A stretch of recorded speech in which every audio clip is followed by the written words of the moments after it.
sedan jati sing tak jenengake ratu. Mentas wae putriku Kumala Sari. Uga anes saka ing Taman Sari ing kraton Yayi Kiswa. Kula kan. Nalika ngarep wis aku bradat utawa gawe tentreming kraton Kediri nyekel para brayak brandal. Singa barong sak balane. Pawartane kepiye, Mas? Sawul patun pawut dalem Kang. Basan tepung gelang anggen kula ngupati brandal singa barong ning babar pisan kula mboten nemahi. Dadi durung ana katentreman to ing kraton Kediri. Iya. Yen to kaya mangkono. Oh.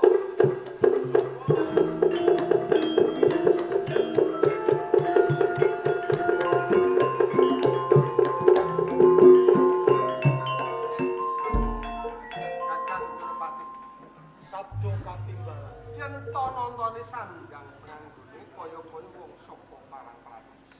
Pancen leres. Mula kanthi kuwi kang sira ndak wenengake murba jajah. Oh, ngono sawangane. Gus, nggih. Kowe kuwi bocah saka ngendi?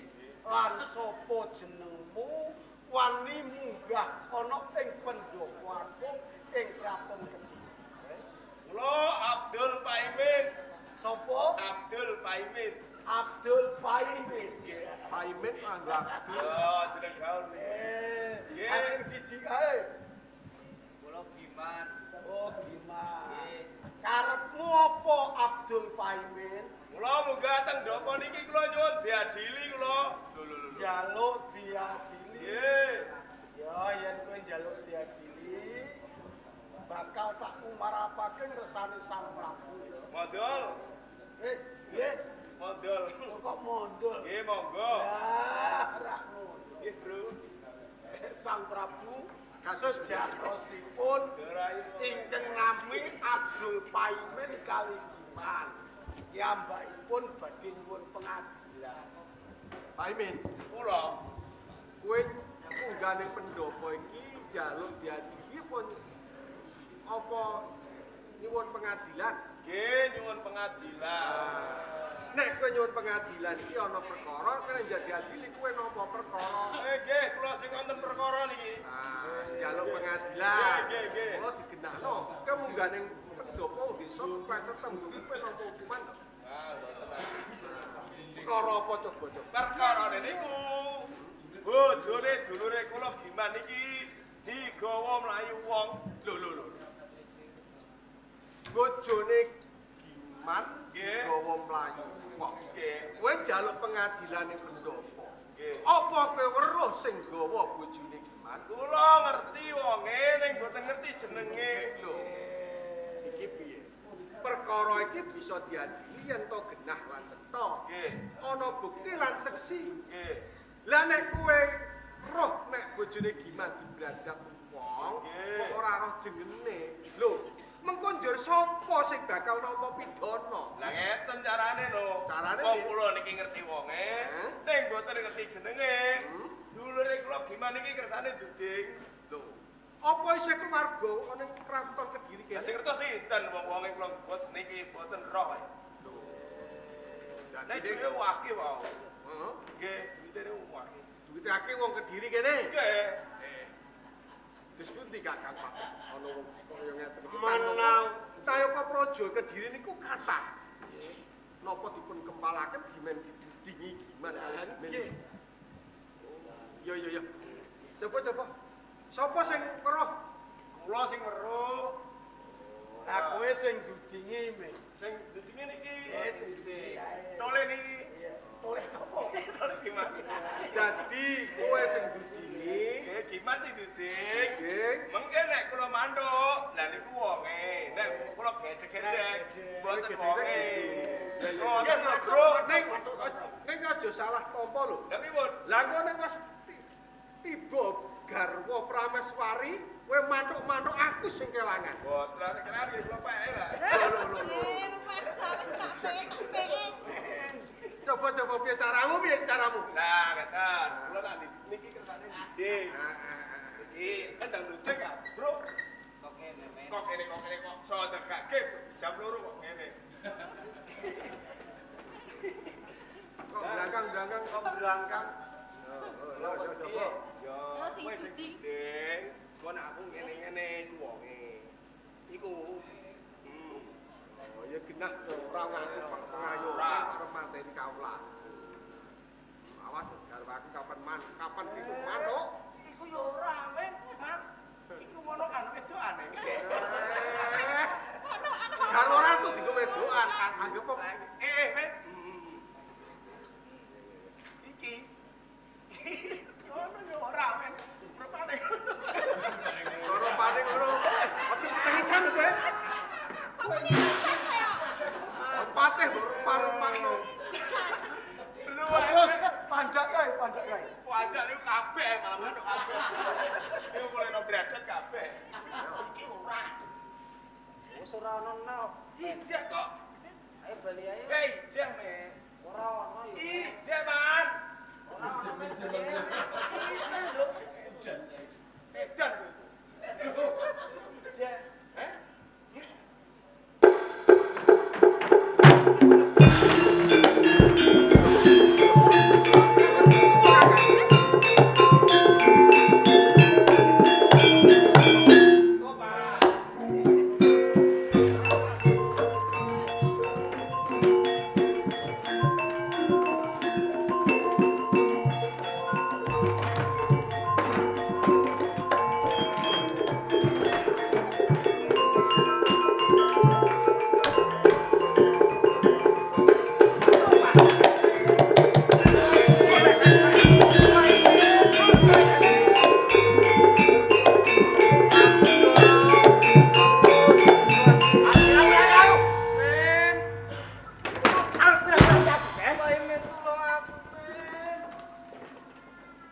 Mboten ndoro, kula mung nduding niki mau. Sing apa? Nduding. Ampun lah, men tulungi men. Kalau mi, Kula dikon nduding pae men. sing apa? Nggih nduding jenengan niki mau. Bilang aku juga. Mboten. Atau nang ayang. Mboten. Arep ayang. Men. Mira ayang. Mira ayang.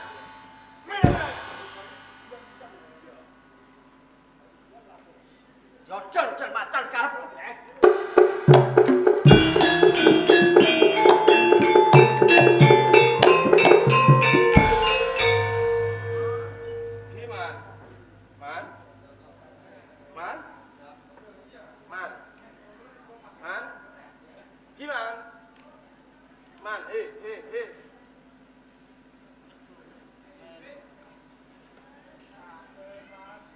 Loro kabeh men. Ayo mulai. Wis ngene ayo mulai. Wis nek kelangan sani yo lah. Golek bojo liyane ae lede-lede apa mban ngono lho. Wis ayo tak gendong mulai ya. Ayo. Buka kok mlemoh iku. Ayo tak gendong mulai. Mulane. Sik apa iki? Tak coba gerjel.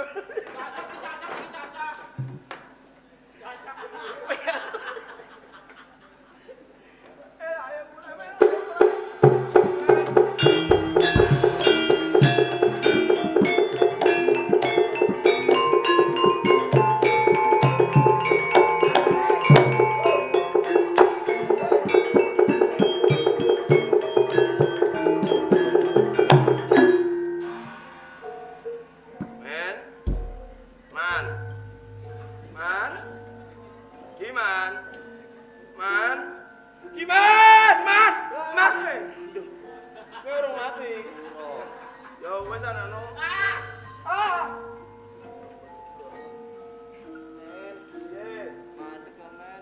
Madep. Iya.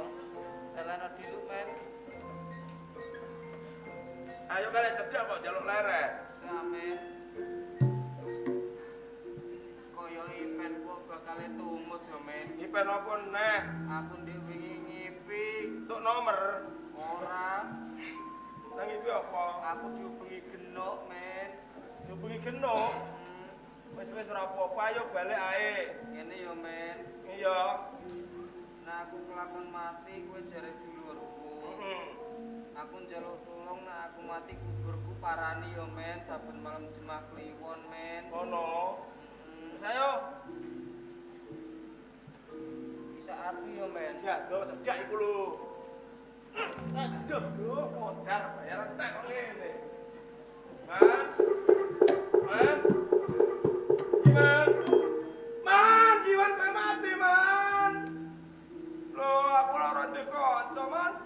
Nek kowe mati, rasa kiu-kiu. Rasa kiu-kiu mek kowe. Man, wis ayo tak pendem yo, Man, kowe aja, Man.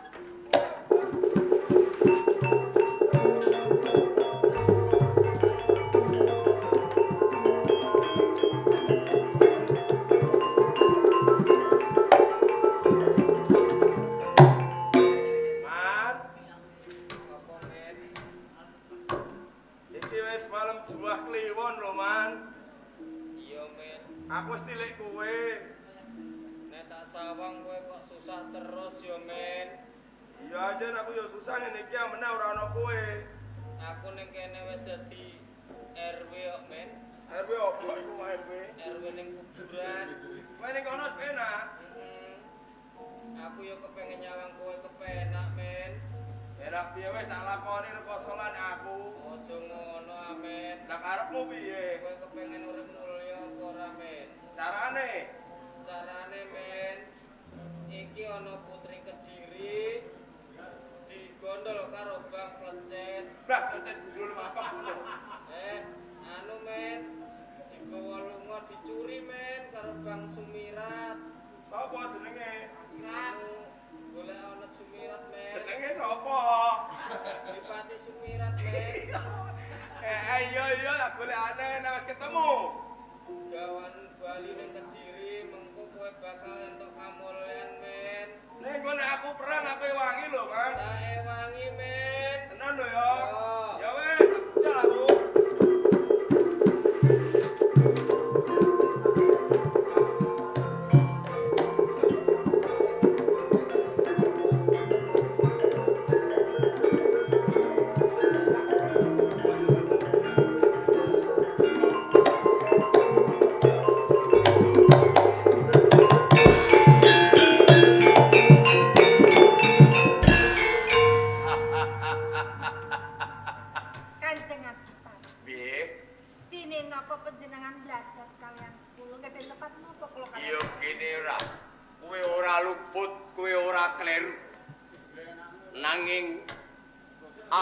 Kepengin ndarbeni garwa karo kowe. Bang Sumirat butuhake prameswari kaya dene kowe, Kumalasari. Panjenengan menika tresna dumateng kula. Iya, Gini. Ayo nyuwun pangapunten Kanjeng. Menawi ta panjenengan tresna dumateng kula, caranipun boten kados menika. Manahipun kula menika boten saged dipun peksa bab katresnan. Nggih, aku ngerti. Yen kawitane keng slira ora tresna marang aku, nanging tresna kono kena diunekake. Jalaran saka kulina. Yen kok kulinakake, kowe tresnani karo aku sithik, mboko sithik, mengko bakal tresna karo aku. Ajakane tiyang wadon menika alus. Kanthi diripet kanthi alus, bakal luluh manahipun nanging nyemun pangapunten. Panjenengan menika mbladat kula tumindak kasar kalian kula. Sengara kula kinten mboten badhe kelampahan kula sandingan kalian. Kumalasari, ning papan kene ora ana wong siji wae kang batet tulung karo kowe. Kowe balak prawas.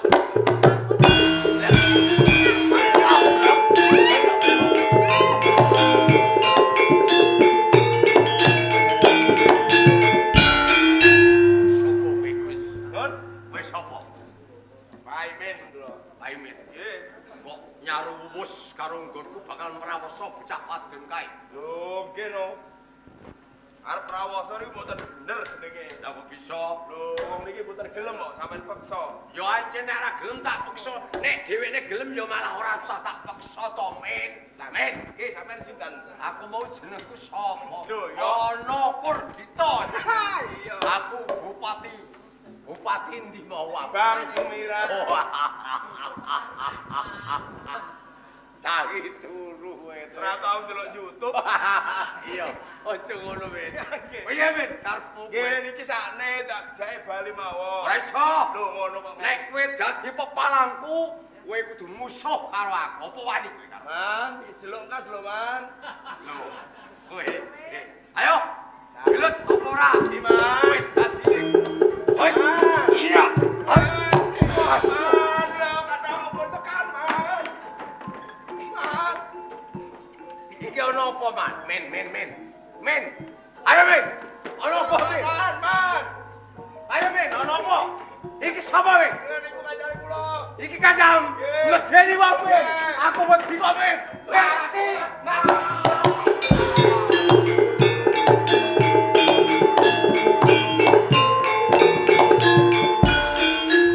Tapi kok kendaraan, Man, betul ae. Anu, Men. Mlakuku angel kok, Men. Iki wis kelakon tak gawa iki terus piye iki? Ndak nose ame. Iya.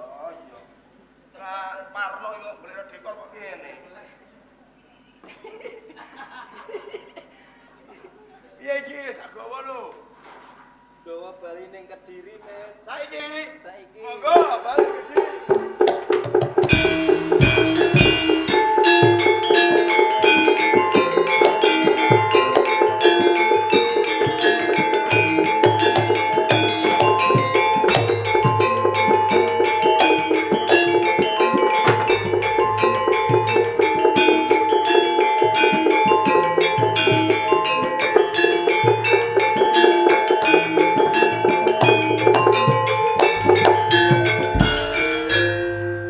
Molosan. Punten dalem sewu Kanjeng. Dadi pengantu-antune wong tuwa. Sawetara kesira linggar saka kraton Kediri malah sowan bareng karo Paimin. Leleh jlentreh kepiye nganti ana kedaden geng kaya ngene ya? Kepareng matur lepat nyuwun pangapunten dalem nggih Kanjeng Rama. Iya, iya. Nalika semanten kula menika dipun bladat kaliyan Adipati kang aran Klono Kordita. Piyambakipun menika nembung tresna dumateng kula malah kapura badhe mrawasa kaliyan kula. Rahayunipun wonten kanengan menika ingkang paring pitulungan dumateng kula Rama. Dadi kowe iki ditulungi marang Paimin. Ay, Ya bener kaya ngono to, Min? Nggih. Lah niki saksine nggih wonten itu, Pak. Iya. Ora ketang kowe desa kok duweni kaluwihan ya, Min. Nggih. Kowe bisa ngalahke bupati saka Bang Sumirat. Nggih. Malah kula jur wae. Bujur. Bupati Kabul wae. Iya. Mau Iya, iya. sejeluk tok gambare. Ya ora apa-apa. Ngarep aku wis nibake Giri Sayembara. Marang sapa sing bisa mbalekke ing sira ana kraton Kediri bakal tak jupuk. Ora ketang Paimin iki wong desa, wong Sudra Sempali. Ning mbok menawa kabejan uripe dheweke bisa dadi putra mantu ratu. Ora ngono to, Men? Kowe tak trimake putriku gelem ta ora? Karepe pripun? Tak jodohke. Lho, ini. Jodohke, Min. Walah, mbok nek sithik lah nek dhuwit ngoten lho. Lho. Kowe njaluk dhuwit, Min. Nggih. Kowe njaluk dhuwit, tak jodohke putra ratu ki mo. Lho, nggih dhuwit barang. Ra ngono. Nek sadurunge tak jodohke kowe nang bisa kono wis dibojo apa durung? Derek kula niki najan kaya ngeten iki wis Joko kula. Sing nyuwun pangapunten nggih Rama. Iya, piye. Kula menika dipun jodohaken menika. Karo Paimin. Ah, mboten. Lah kaya Saestu mboten. Kowe ora gelem. Malah sobek kowe men ora ditampa marang putri kowe. Bodo apa nek arep tukang jejer aja barek kula lho. Boten usah dipun taruh. Lho, lah gitu. Saya Bu. Malah kok rebu. Ya pripun Mbok menawa kowe iki jenenge kere munggah bali. kirim kok lagu niku nggih. Heeh. Ing atase wong Sudra Sempali kok dadi putra mantu ra. Nggih. Ning nek dadi Putra Ratu uripku kajen kiringan, urip teng kepenak, aja lali karo tangga teparo ya. Kula ganti jeneng mboten. Ora usah. Pangeran Paimin. Ora usah pangeran, kowe paimin. Yer yen to kaya ngono paring ana sandal sing apik.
Bojoku kok tak susul, Man.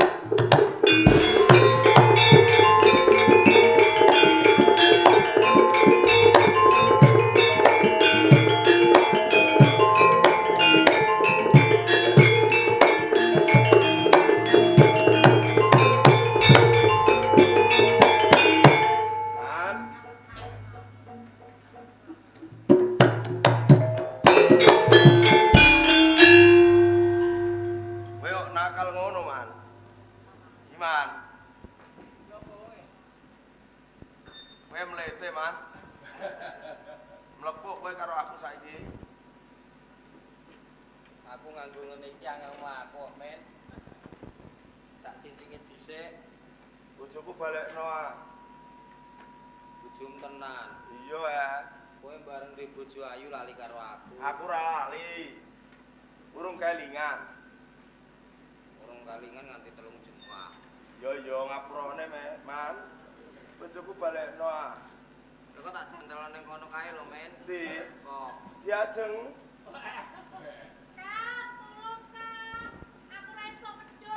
Gimana aku bawa ono bakan aja. Betul, Man.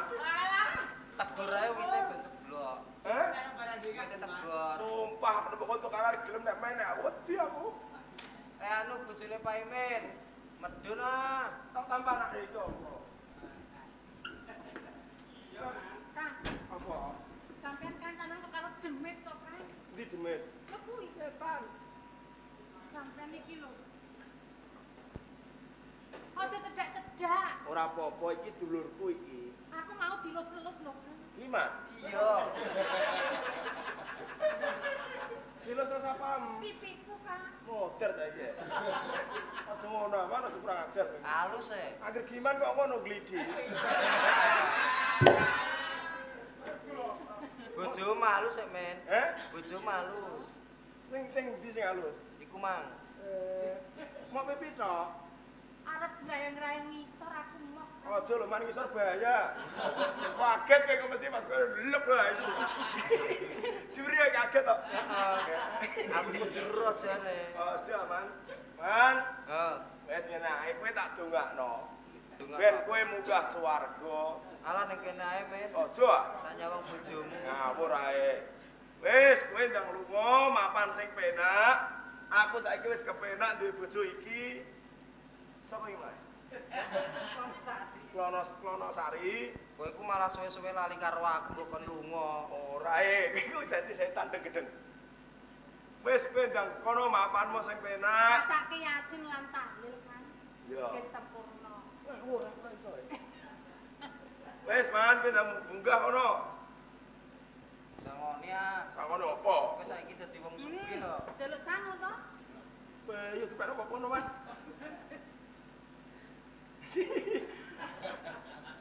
Iya, Bune.